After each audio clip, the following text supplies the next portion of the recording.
Hey guys, ang ating craving for today ay Thai red curry. So sa mainit na kawali, naggisa lang ako ng bawang tsaka ng luya.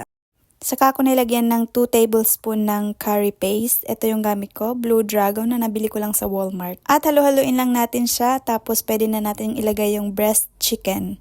Kapag medyo malambot na yung chicken breast, pwede ko na siyang lagyan ng coconut milk, ng chicken broth, at saka ng patis at saka brown sugar. Pwede din siyang lagyan ng asin tsaka paminta pampalasa.